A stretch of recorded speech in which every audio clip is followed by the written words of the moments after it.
Hello YouTube, my name is Fine Black Ink, and this is my maybe 15th attempt at recording this video. This is my first time making a scripted video, and I have tried so many times to record this script. I'm officially on my I don't give a shit arc.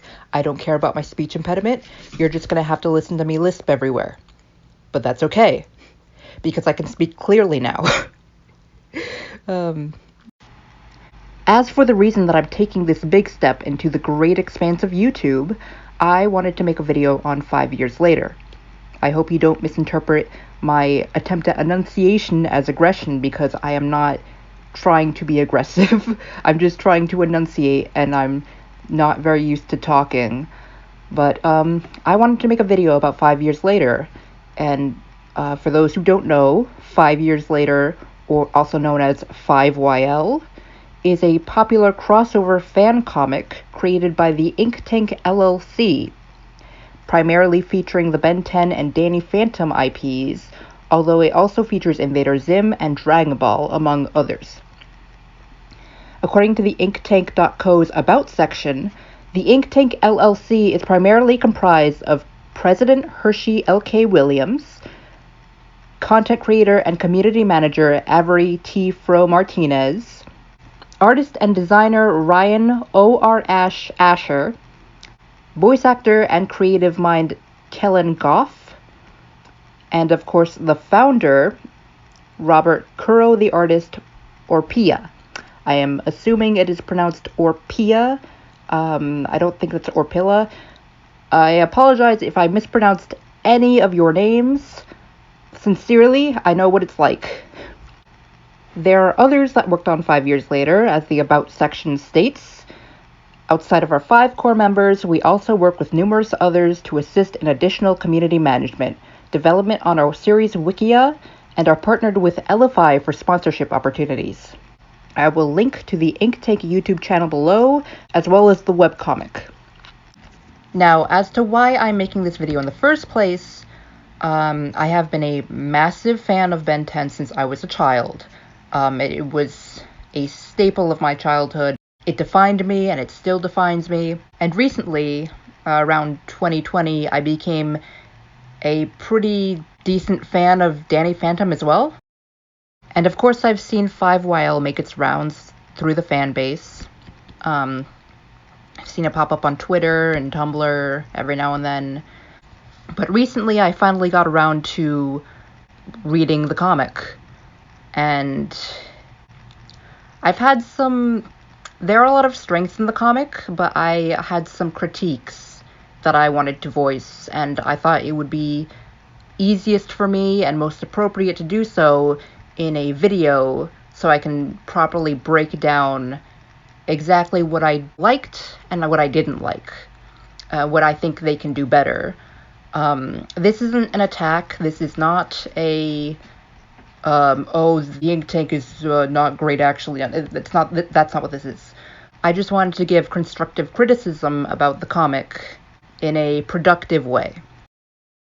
Now, I want to start out by saying that although it took me so long to get around to actually reading it, I have always admired Kuro and the Ink Tank's ability to bring their vision to life. I don't know what it is about Ben 10, but most fans of Ben 10 tend to have this complex inner mythos, this hunger for world building, the ability to create complex lore and their own incredible stories. And Kuro's the one who's been able to actually bring that to life, which I very much admired about him.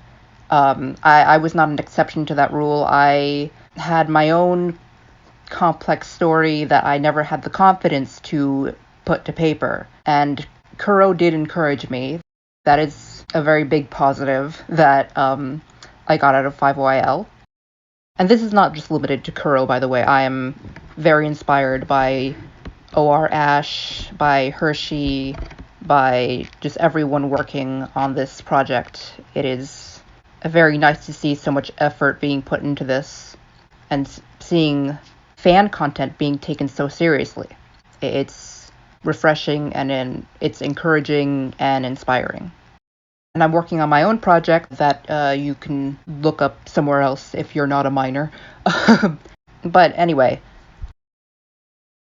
so I opened 5 years later the official inktank.co website, and there's this very nice effect of the logo sort of zooming out, and it's nice. It can be a little bit much. I know that's a petty thing to start out with, but I feel like it can be improved a bit to make look a bit cleaner. As of right now, it's just a PNG that's put up in your face and then pulled out. I don't know if maybe there could be a transition or it's a very minor thing. It's very minor. All right, we're starting with chapter 1, Alienated. What's interesting to me is that we're starting from the perspective of Danny Fenton. A lot of marketing that I've seen for 5YL has mostly been towards the Ben 10 fandom, and honestly, it comes off to me more like Danny is the main character of the story rather than both Danny and Ben being equal main characters, which I sort of got was the intention, but it opens with a narration that Danny gives, and a lot of it is from his perspective. But I'm getting ahead of myself. We should actually read this thing. So right off the bat, and I feel terrible saying that, I genuinely do. The comic starts out with Danny talking directly to us, the reader, talking about who he is, his life, his story, and the presentation is okay, but it kind of takes us out of the story, just from the beginning, because you're not really integrated into the story yet. Like, I guess that's not a terrible sin, especially right off the bat. It does sort of create a barrier to hooking the audience right away, because you're not in the story, you're just being told about a story. And for a lot of people, this is a story they already know.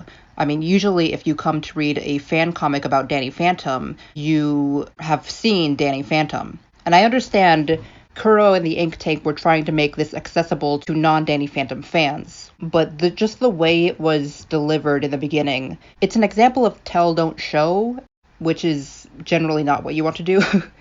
It's not very engaging with the reader. It's just like the artist is talking at you rather than to you. I feel like this could have been communicated a bit better. I don't feel like I'm in the story for the first few pages. I feel like I'm watching someone tell me about a story. I understand it would take time to fully show or convey the intro in a different way, but I think it would have been worth it. And in page 7, I guess it is kind of interesting to go in the route of Jack becoming an alcoholic, but I don't know how in character that is, seeing as he's a very happy character, a very positive person who doesn't tend to let things drag him down. And even when he's sad, he's just kind of having a little tantrum like a toddler, or just sort of upset momentarily. I don't really see him as becoming an alcoholic. Not to mention, I don't think Maddie would let him get like this. Unless she's dead, but if that's the case, why wasn't it mentioned? This whole thing just doesn't make sense to me. It kind of gives the vibe of, this is a comic created by adults for an older audience, and I don't know how much it actually contributes to just show him spiraling into alcoholism. It's just a bit odd right off the bat. It took me a hot second to actually be able to put this into words, but I am particularly offended by this. In the very next page, Danny says that he was able to read his parents' notes, and despite, and I quote, not really understanding everything, was able to tap into a new energy and enter the null void. Why? This flies completely in the face of canon. There was a whole hour-long special in Danny Phantom revolving around Danny being the only average intelligence kid in a family of geniuses. That's not just a throwaway quirk, that's a crucial part of his character. And instead of bringing Tucker in or working with his parents, he somehow just put on his big boy pants and managed to do quantum physics? You say he didn't understand everything, but he managed to tap into the null void by himself. It's completely nonsensical and flies in the face of canon. The more I read this, the more I feel like they didn't really care about the intro and were just trying their damnedest to get into the story. I would go as far as to say that the intro fails to hook the reader. If this was an original work, I wouldn't continue reading. And if I was exclusively a Danny Phantom fan, I don't know if I would continue reading either. Most Danny Phantom fans have gripes with Season 3 to the point where they don't even consider it canon. But not only do you accept it, you don't even do anything to make it better. You just bulldoze over everything to get into the action. It's a rushed summary that's boring at best and insulting at worst.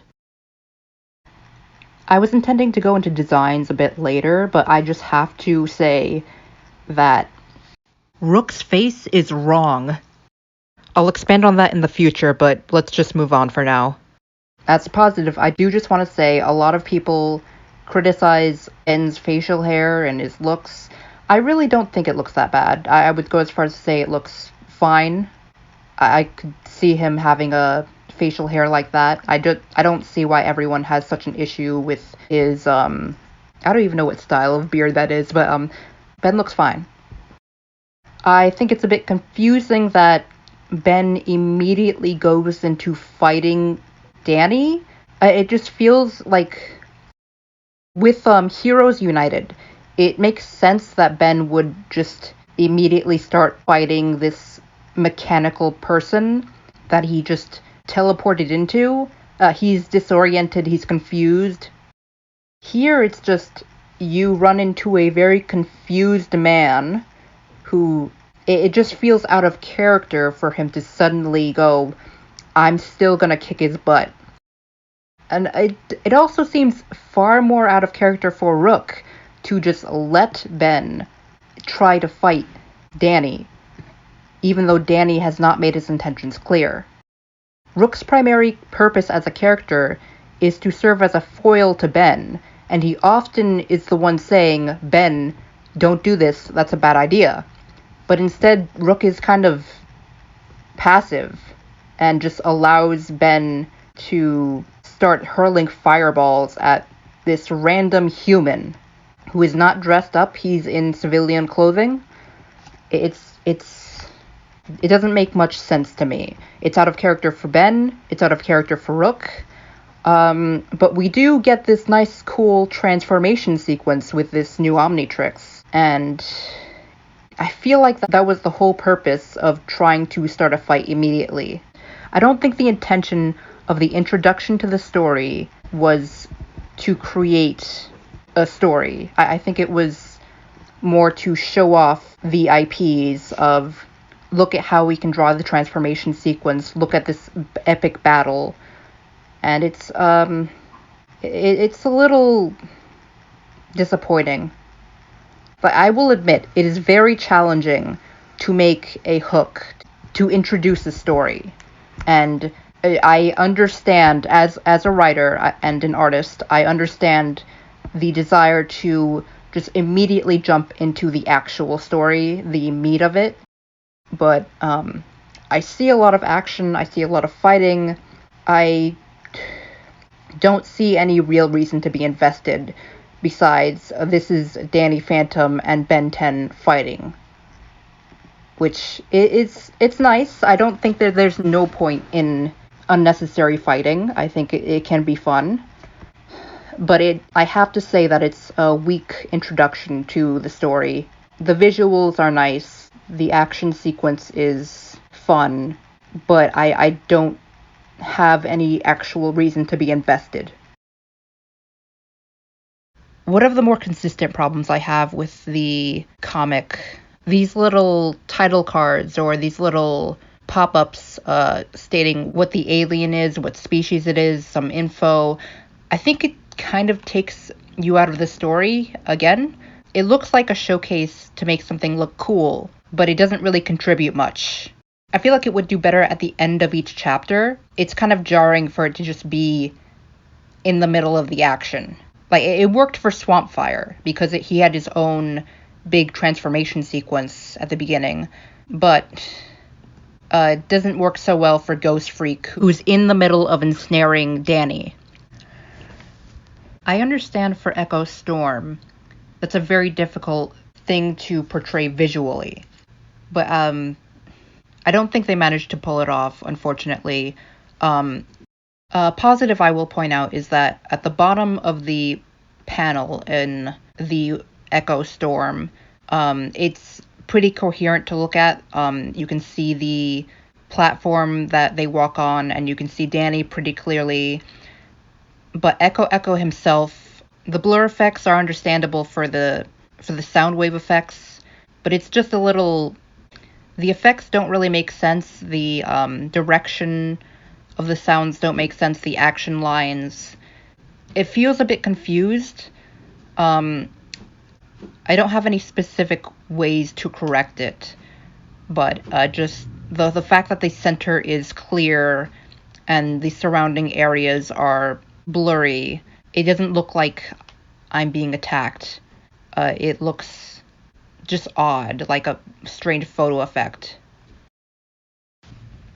I also wanted to bring up the name of the comic, 5 Years Later. What I specifically wanted to point out was that this takes place 5 years later, and it doesn't really feel like it. It does a bit for Danny because he's out of practice, but not so much for Ben and Rook. Rook is acting fairly naive, as he did in the beginning of the show. The line, "Sir, I am attempting to arrest you," it's funny, but I think Rook would be a bit smarter than that. I think he would attempt to communicate to Danny. It would have been nice to have more of an interaction. Moving forward, all the commotion from Danny and Ben's fight attracts a Waybad. There's a fight, and it ends with the Waybad being impaled by its own bone. It's a bit gratuitous. I mean, I'm not against having dark subjects in your fan work. The shots themselves are nice, but it's a lot for the first chapter. It really just screams, not your dad's Ben 10, not your dad's Danny Phantom, as though it's begging the reader to take it seriously.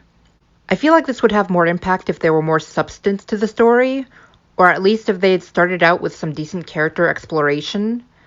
But right now it just feels like I'm watching one of those turn your brain off and enjoy the ride franchises. And that's fine, but that's not what 5YL is marketed as.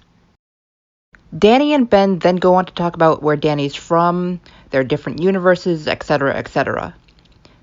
And this kind of conversation is a common issue in a lot of crossover stories. It stalls things and it takes the audience out of the story yet again. Heroes United had this issue, but TGIS managed to pull this off a bit better by having Ben and Zach have a natural conversation. And I don't know why Ben is needlessly aggressive here. It's not like the concept of alternate universes is alien to him. So that's basically it for this chapter.